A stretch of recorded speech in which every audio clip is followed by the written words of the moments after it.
Ya, sekarang kita akan mempelajari cara melakukan analisis DMRT atau uji lanjut DMRT dengan multiple range test terhadap data yang saya miliki. Data yang saya miliki di sini cukup rumit, makanya terlihat cukup banyak. Tapi semua tergantung terhadap judul penelitian yang Anda miliki, yang teman-teman miliki. Saya punya data berupa 4 perlakuan yang terdiri dari dua faktor.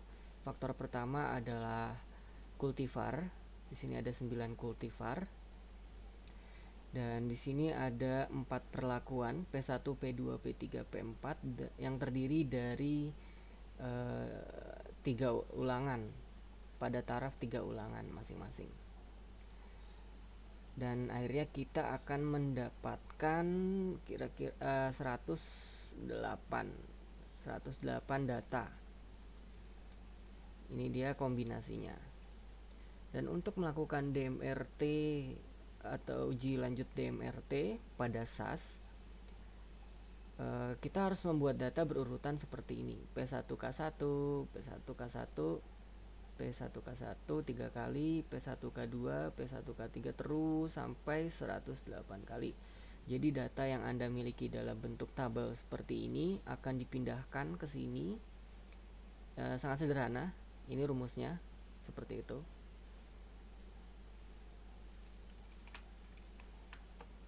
Ya seperti itu rumusnya. Bisa melihat sendiri bukan?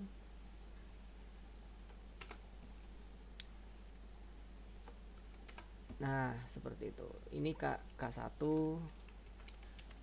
K2, K3, K4, K5, K6 dan seterusnya. Dan setelah itu apa? Setelah datanya sudah rapi seperti ini dalam bentuk jajaran berurutan ke bawah, kita buka SAS-nya.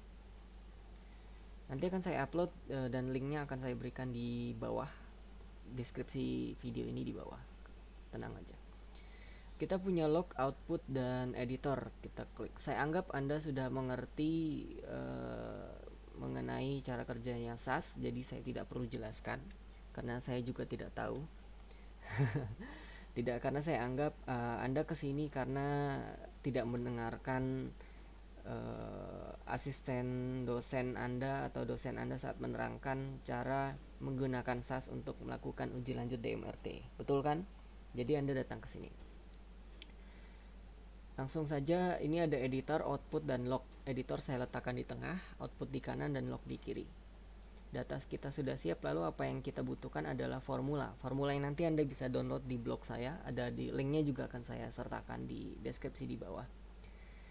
Karena saya melakukan dua faktor dan menggunakan CRD atau Complete Random Design atau RAL ya, rancangan acak lengkap, bukan RCBD, jadi tidak ada blok. Maka di sini mungkin Anda bisa searching sendiri kenapa menggunakan CRD, kenapa menggunakan RCBD. Jadi di sini saya copy,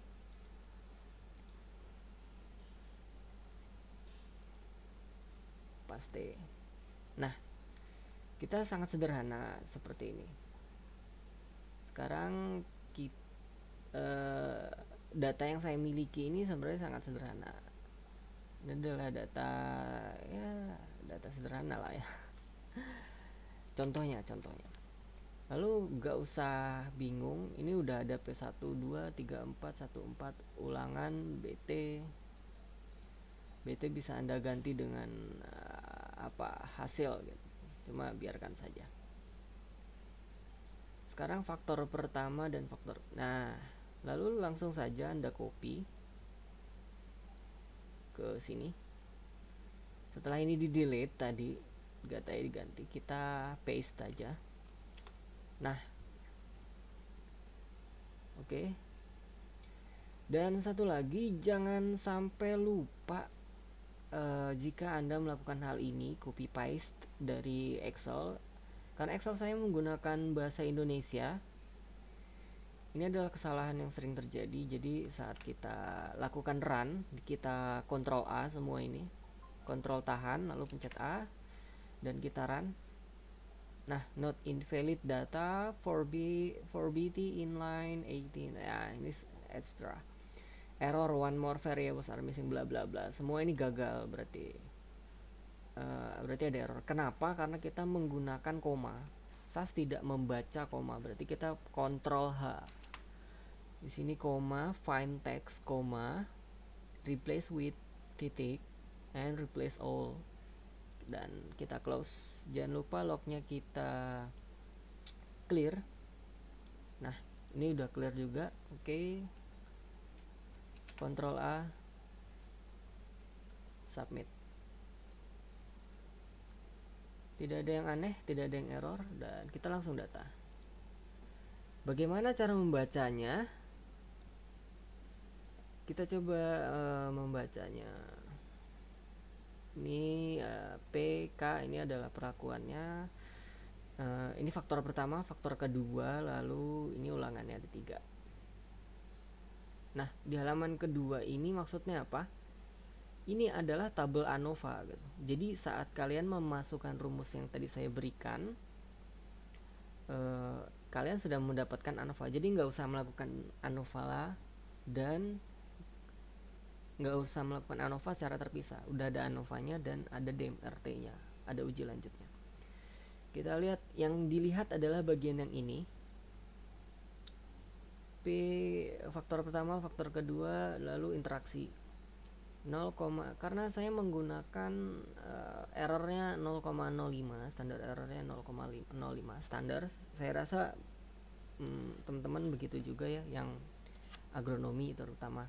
Untuk yang kuliah jurusan lain atau prodi lain, mohon maaf saya nggak bisa banyak memberikan jawaban karena keterbatasan posisi saya sebagai masih sebagai mahasiswa. Ini 0,05 artinya faktor pertama P, ya, perlakuan saya di bawah jumlah error yang diberikan, batas error yang diberikan 0,05. Artinya P-nya beda nyata, perlakuannya beda nyata. Faktor kedua, kultivar, antar kultivar 0, tidak beda nyata karena melebihi 0,05. Dan P bintang K ini 0,5339 jelas ya, di atas 0,05 artinya tidak ada interaksi. Jadi faktor pertama, antar perlakuan ada beda nyata, faktor kedua tidak ada beda nyata, dan tidak ada interaksi. Lalu kita lanjut ke halaman berikut. Oh ya, jangan lupa dilihat. Nah, koefisien variansi ini menyatakan bahwa seberapa bervariasi data kita. Semakin tinggi nilainya, maka semakin tidak dapat dipercaya datanya. Bisa dibilang data kita mengada-ngada. Maka harus ditransformasi. Untuk tahu transformasi data silakan di search karena cukup banyak yang menjelaskan, yaitu setiap single cell data, setiap data yang Anda miliki diakar, dijumlah 0,05 lalu diakarkan. Oke. Sekali lagi, untuk transformasi data dapat dijumlah ditambah 0,5 lalu diakarkan, ditambah 0,5 lalu diakarkan. Oke. Bisa menggunakan Excel kan? Jadi sama dengan SQRT square root, SQRT kurung buka data Anda, diklik terus tambah 0,5 kurung tutup. Dah. Lalu Anda lakukan proses ini ulang. Oke. Di sini, nah ini apa? Jadi ini adalah antar perlakuan. Ya, saya rasa Anda sudah cukup mengerti. Antar perlakuannya ada 4, 1, 2, 3, 4. Yang ada huruf samanya berarti tidak beda nyata. P4 dengan P1 tidak beda nyata. P4 dengan P2 beda nyata. P4 dengan P3 beda nyata. Seperti itu. Di halaman selanjutnya ini antara kultivar atau antar faktor kedua. K1, K2, K3, K4, K5, K6, K7, dan seterusnya ya. Nah, lalu yang selanjutnya, nah ini adalah bahan yang Anda gunakan untuk membuat tabel Duncan atau Duncan, terserah lah ya. Kadang saya Duncan, kadang saya Duncan.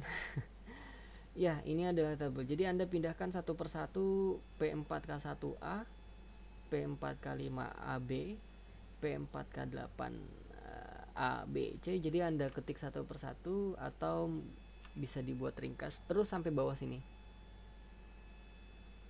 Ya, ini adalah kerjaan saya, jadi jangan merasa pusing. Semua tergantung penelitian Anda. Jika Anda lebih sedikit datanya, bersyukurlah. Kayak saya memberikan contoh yang rumit, banyak datanya, biar Anda pusing duluan. Tapi jangan khawatir. Mungkin itu aja saran saya ya. Ini bisa langsung di save as, file name lalala ya, saya taruh di desktop dalam bentuk RTF file nih. Kalau Anda buat list file, dia tidak terbaca oleh Microsoft Word. Jadi kita buat RTF file seperti ini. Kita save. Dan pada desktop ini lala. Nah, kita bisa menemukan data yang tadi kita butuhkan dalam, karena ini biasa dilampirkan pada penelitian Anda. Oke. Itu saja, terima kasih. Dan buat teman-teman yang mau menyumbangkan subtitle untuk bahasa Inggris percakapan ini, karena saya yakin ada banyak bule yang pengen tahu juga, karena agronomi bukan cuma ada di Indonesia, agronomy is for the world. Jadi saya terima dengan lapang dada, dengan tangan terbuka yang mau menyumbangkan subtitle dalam bahasa Inggris percakapan saya ini. Oke. Terima kasih dan bye bye.